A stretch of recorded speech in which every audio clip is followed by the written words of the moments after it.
this tutorial, we will be covering various aspects of the FLStudio interface, which once mastered will help improve your overall FLStudio experience immeasurably.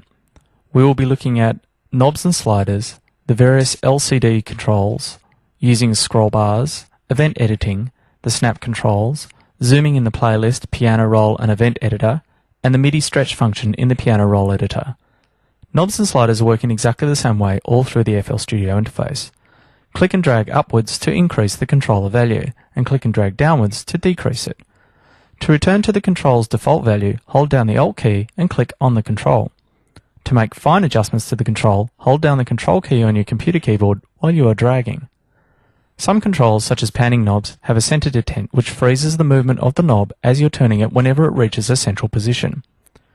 To avoid the freezing action, hold down the Shift key while rotating the knob. Virtually every control in FLStudio has a right-click menu associated with it. These menus will allow you to select default values, open event editors, associate automation clips to the controls, as well as assign MIDI controllers.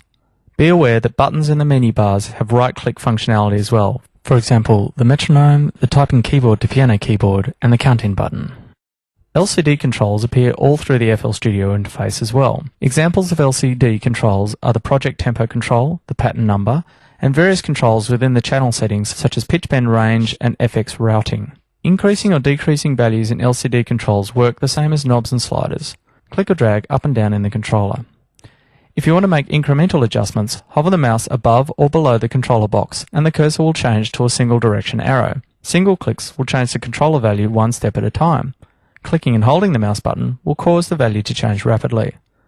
Next, we'll look at scroll bars. The scroll bars in FLStudio work in a similar way to scroll bars in other programs. Click and drag the bar to move it. If your mouse has a wheel, use that to scroll up and down. If you ever need to scroll both directions at once, right-click the scroll bar and drag in the directions you would like. Another aspect of FLStudio you will find yourself using a lot is zooming. To quickly zoom within the playlist, piano roll and event editor windows, use the zooming box in the top right-hand corner of the window.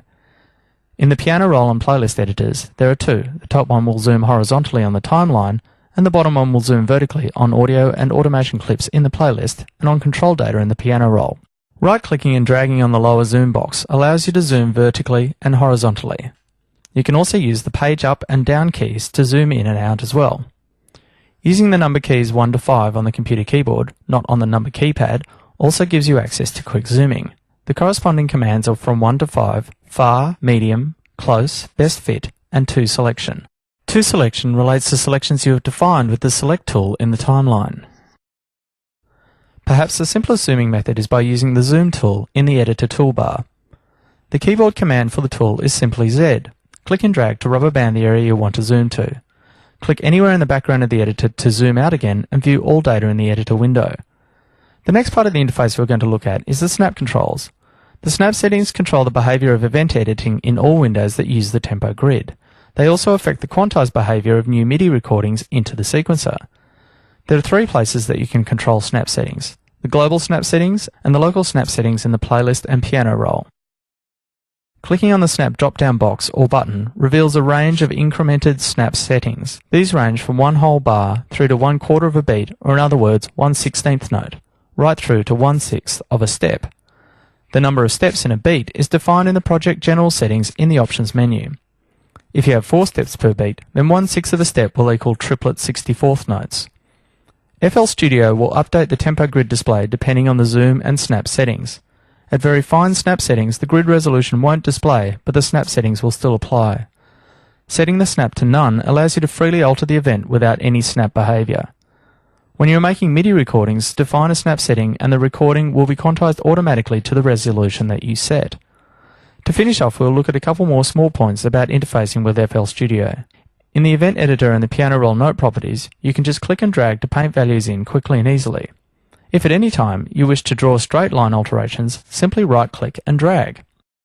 And finally, to quickly time stretch a selection in the piano roll editor, while holding down the Shift key, click and drag the end of a note to the point that you want the selection stretched or compressed to.